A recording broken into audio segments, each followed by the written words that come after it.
En 3 albums et 5 ans d'existence, Placebo a fait de l'effet au public. Les tests le prouvent. Le groupe était numéro 1 des ventes d'albums en France cet automne. Le chanteur, l'ambigu Brian Molko, s'est arrêté à l'Olympia pour 2 concerts. Pink est allé voir pourquoi les fans lui réservent ce traitement de ferveur.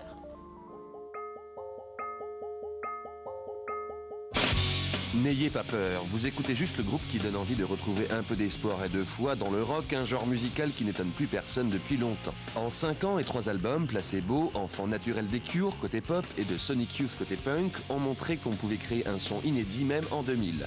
On fait les présentations, l'américain Brian Molko pour le chant et la guitare, le suédois Stefan Holsdahl à la basse et l'anglais Steve Hewitt pour la partie batterie. Caméra sous le manteau, Pink est allé juger sur pièce. Les 2000 fans un rien genoux présents à l'Olympia début novembre sont sûrement heureux d'avoir les oreilles qui bourdonnent encore d'un son épuré et surpuissant. En backstage, Brian Molko, qui a grandi au Luxembourg, parle français comme vous et moi et en plus il dit ce qu'il pense. Je savais pas que j'avais des interviews jusqu'à hier. C'est un petit peu chiant pour être honnête avec vous, ouais. Je pense que la grosse réputation de Placebo, le mythe qui a été créé, c'était parce qu'on a toujours été honnête dans les interviews, quand d'autres groupes ne le sont pas. Être dans un groupe rock ou être dans un groupe, ça te donne beaucoup de liberté, ça te donne l'opportunité de rester un adolescent toute ta vie.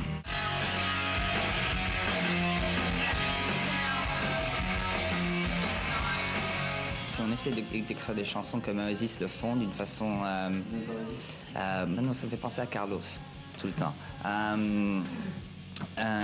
Si on essaie d'écrire des chansons qui sont universelles, on tombe toujours, je pense, dans le cliché. Alors il faut être le plus honnête possible, il faut être le plus personnel possible. Et puisqu'on est tous faits créer les mêmes émotions, c'est comme ça que ça devient universel. Je suis attiré par le côté un petit peu plus macabre des émotions humaines. Aujourd'hui, Placebo, c'est plusieurs millions d'albums vendus dans le monde entier, d'une musique aux accords binaires, violente ou très mélodique, et des paroles mêlant amour, sexe, sentiments torturés, ou même mise à bas des États-Unis, tout ça retranscrit par la voix métallique de son chanteur. On sait que Brian Molko, personnage énigmatique, porte le groupe sur ses épaules, pour l'instant rien de neuf, mais il existe d'autres raisons au succès de Placebo. Si la formule marche chez Placebo, c'est parce qu'ils ont eu l'intelligence de ne pas rester à l'étroit dans la pop à guitare stricto sensus, là où se sont embourbés des groupes comme Oasis. Eux ont été quand même plus intelligents, ont intégré des éléments. Ils écoutent d'autres musiques, donc ils les ont prises en compte. Et je pense que c'est ça qui sauve Placebo de l'effondrement de la pop anglaise à guitare. Dans les vidéos de leur dernier album Black Market Music, vendu à plus de 100 000 exemplaires en France, la maison de disques a sûrement compris l'intérêt d'exploiter le côté androgyne et éthéré du personnage de Brian Molko. La personnalité de Molko, elle est pour 90% dans le succès de Placebo.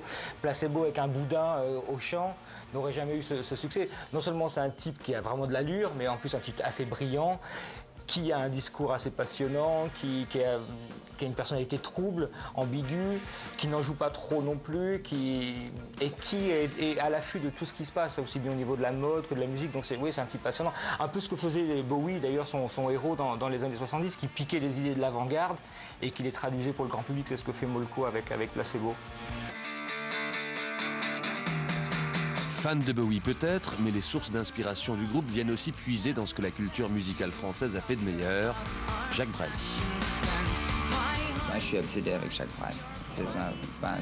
C'est les paroles de Jacques Brel qui ils me font pleurer. J'ai rarement écouté des paroles aussi poétiques et aussi belles et aussi vraies et aussi violentes aussi. Dans 20 ans, j'aurai 48 ans. Alors, je serai probablement chauve et gros. Ouais, comme Louis Chédid, peut-être. Oui, Brian. En France, côté musique, on serait plutôt Prozac que Guronzan, mais pour Placebo, nous, on s'extasie. Just for you, just for you.